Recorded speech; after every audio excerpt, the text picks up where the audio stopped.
يعني هذا أنا في حياتي ما شفته في المطبخ المغربي أو المطبخ الجزائري. يعني المطبخ التونسي مختلف. أول مرة أشوف كسكس بالكرشة، شيء غريب جدا جدا. أنا أعرف أنا حاكل هاللقمة وراح أشتاق تونس وأكل تونس.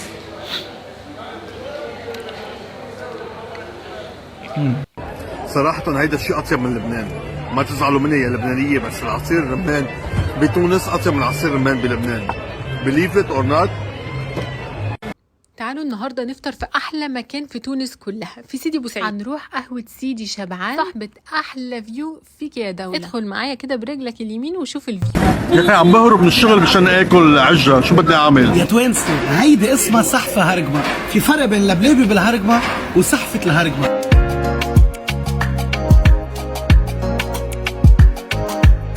شنو هذا؟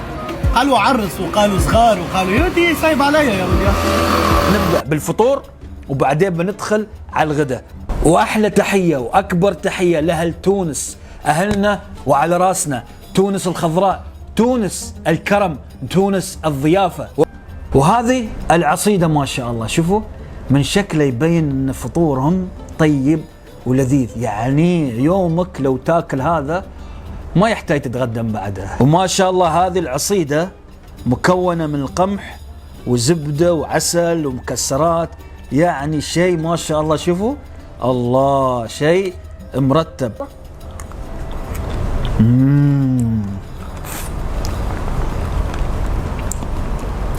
حلو، طعم لذيذ صراحة. وما شاء الله هذه العصيدة دائما يعملونه التوانسة على الصبح، يعني فطور ما يحتاج، تاكل وتوكل على الله. وما شاء الله يعملونه أكثر شيء في الشتاء لأنه يدفيك. الله الله، هذا يبالنا احنا هني جاينا الشتاء حينه والجو بارد، يعني يبالنا هذه العصيدة.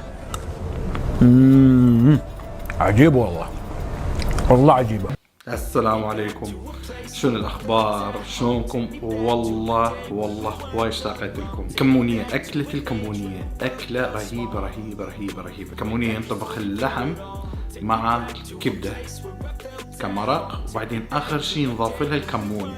وطعمة الكمونية، طعمة الكمون بيها قوية تكون، بس طعم رهيب.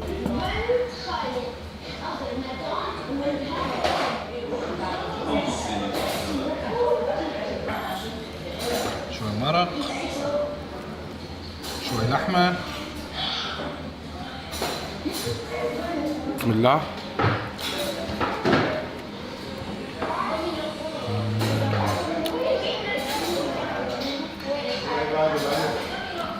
شنو هذا أكل تونس؟ واو، لا والله بدون مجاملة كلش طيبة. طعم الكمونية تحس بيها، تحس بالكمونية، بس الطعم رائع. خلينا نجربها وهي الكبدة.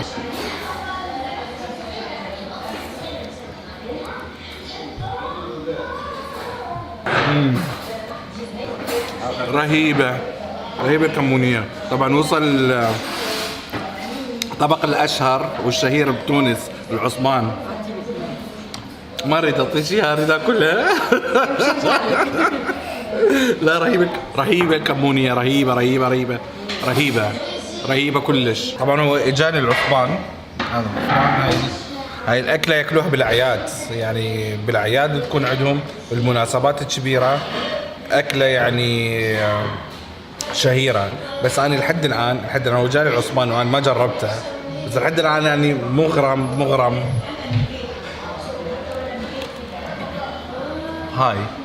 هاي كمونية.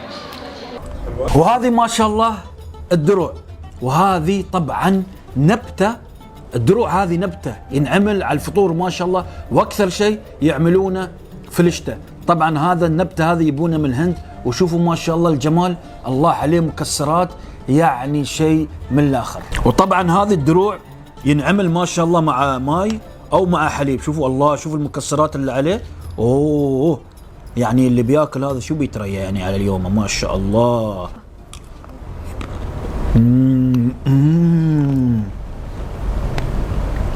الله، والله رهيبة رهيبة. هاي مثل السلحب، سحلب بس السحلب سلحب ولا سحلب؟ السحلب مثل السحلب بس مو نفس المكونات. مو نفس المكونات. والله رهيبة. مع ان المغرب وتونس والجزائر دول قرابين على بعض لكن اكل مختلف. يعني هذا انا في حياتي ما شفته في المطبخ المغربي او المطبخ الجزائري. يعني المطبخ التونسي مختلف عن المطبخ الجزائري والمغربي نهائيا.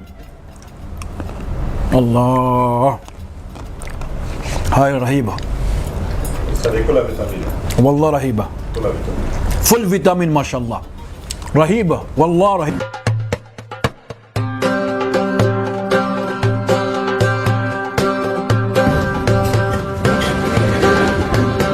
عجب المخ عند خموس صباط الزيري.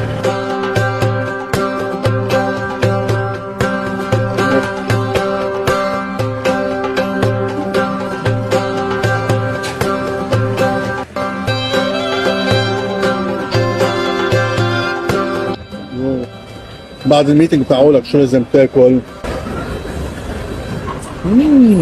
اوه البيض. ماي فيفورت بارت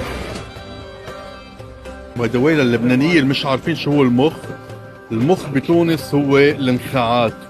عندي صديقي محمد حبيب لما بعث له الصورة انه انا عند خموس حسب الريكومنديشن تاعولته شافني اني لابس ثياب الشغل قال لي ما بصير هيك، العجة لازم تغمس ايدك كلياتهم. طيب ها عجبك كده؟ يرضيك كده؟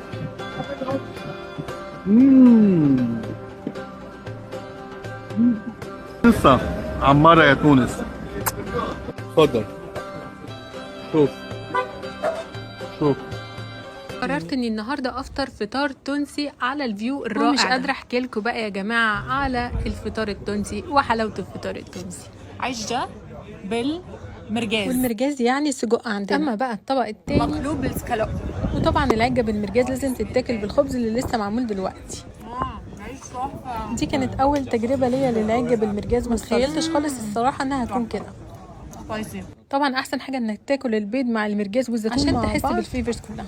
تاني طبق معانا بقى هو المقلوب. مقلوب على بعض. وده شكل المقلوب من جوه. اوكي مش متعمر قوي بس جواه فراخ وتشيز وسلطه وهريسه طبعا.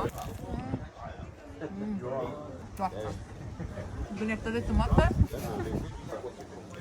بس بقى يا سيدي والمقلوب طلع سر وباتع وفعلا بيقلب الدنيا واديتها مطره بقى زي ما انتوا شايفين. ودي ما كانش ليها حل غير كوبايه الشاي اللي باللوز او كاسه تيه على راي التوانسه. طبعا ده بيتاكل بالمعلقه. دي من احلى المشروبات اللي بحب اشربها في تونس، هي والشاي اللي بالبندق. بصحتكم ويومكم سعيد قوي بقى. سحب يديه هو الصحيح. فرج صحفه هرجمه، حط معها عظم تقيل، زيت زيتون طلع ريحته يعني من هون لاخر الشارع. هيك شو بتعمل؟ هي توم، قلنا له حط لنا التوم على جنب نحن نعملها. حط توم هيك من هالميله ومن هالميله هيك، بتبلش تخلط. لازم يكون في عندك باسيون، لازم يكون في عندك احساس، لازم تكون عندك شغف انت وعم تخلط. يعني اذا ما فيها شغف ما بتطلع طيبه السحفه. ما بعرف كيف في عالم ما بتاكلها خيي، ما بعرف. انتوا بتاكلوا معنا خيي، انتوا عايشين معنا بذات اليونيفرس، بذات العالم خيي. كيف في ناس ما بتاكل هيك شيء؟ هيك فرش فرش.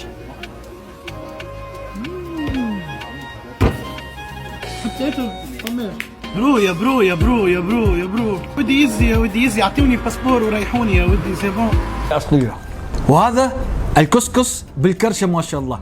اول مره اشوف كسكس بالكرشه، شيء غريب. يعني كرشه وكبده. شو هالكسكس هذا؟ شيء غريب، عالم ثاني هالكسكس هذا. ما توقعت التوانسه يسوون كسكس بالكرشه والكبده، يعني غريب جدا والله. هذا المصران، شوفوا خلينا نفتح نراويهم. هذا المصران شوفوا هذا الله، شوفوا هذا المصران محشي بالكبده ما شاء الله. شوفوا اوه، شوفوا هذا الكبده، شوفوا الله الله عجيب الكسكس هذا. الكسكس طعمه غير طعم الكسكس، رهيب. وعلى فكره سبايسي ترى. والكسكس التونسي سبايسي، شيء رهيب رهيب رهيب والله رهيب. اول مره اشوف كسكس بالكرشه، شيء غريب جدا جدا. وهذا الكسكس ما شاء الله رقم 1.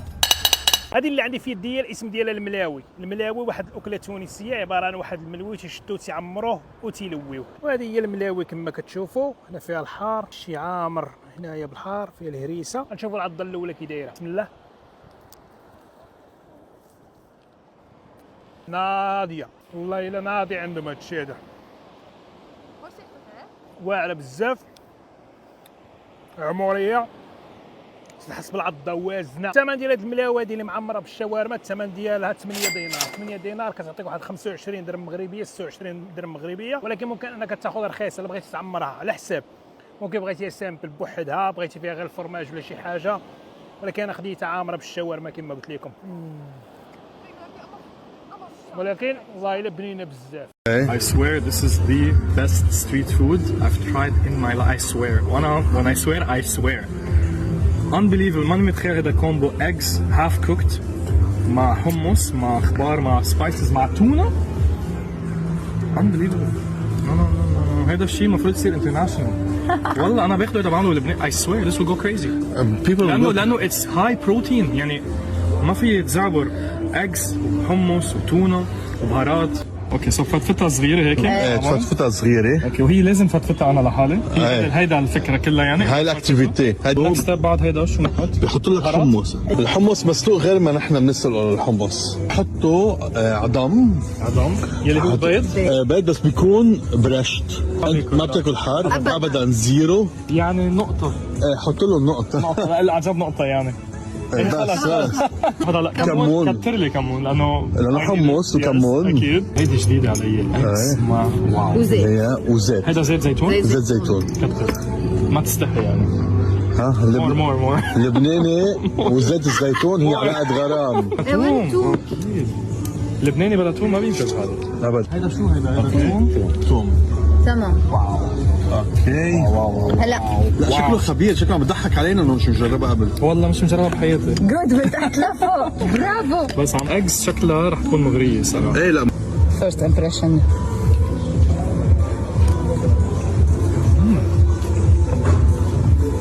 واو مان الاكس اونسي عاطي طعم كثير ما كنت اتخيل. واو بتعطي ثكنس فيها. ايه واو.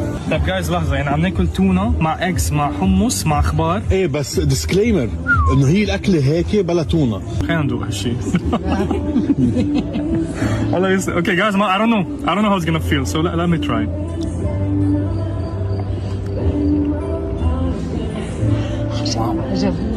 واو اوف وات. لحظه كيف عم ناكل هيك شيء؟ تونه مع حمص مع بيض. كيف؟ الله. وهذه الرفيسة ما شاء الله عند التوانسة، عند المغاربة، وعند الجزائريين موجودين. لكن الغريب اني انا اكل هالرفيسة على الفطور، لان انا ماكلنا عند المغاربة بالدياي صراحة. الرفيسة هاي كل مكونات الطاقة موجود فيها، خبز، تمر، عسل، يعني زي زيتون والزبيب، ما شاء الله طبق يعني من نوع الثقيل. الله شوفوا هذا الرفيسة ما شاء الله. الله بسم الله. الله 180 درجة مختلفة عن الرفيسة المغربية. هاي الرفيسة التونسية مرة اختلاف تام. الجمهور التونسي والمغربي خبرونا شو الفرق بين الرفيسة المغربية والرفيسة التونسية. بس هذا الطبق هذا الصراحة رقم واحد. الطبق المميز هو بتونس عصبان. هذا يصير عبارة عن هذا المصارين الخروف، يحشوه لحم والكبدة والرز والخضروات. هذا كله هذا كله بيه. ويحطوا لك الكسكسي، مطيبين الكسكسي مع المرقة خلينا نجرب. هاي العصبان، حنجرب العصبان.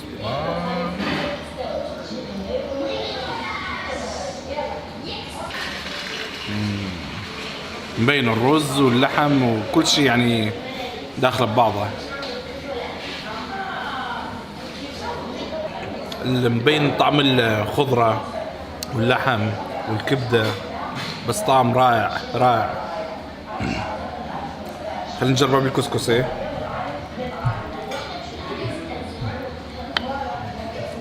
خلينا نجرب الكسكسي الحالة. أنا أكلت كسكسي يعني بالمغرب.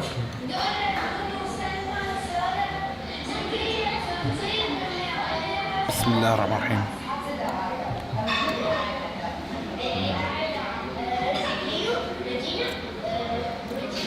كسكسي طيب، كسكسي هواي طيب، كسكسي كلش رائع.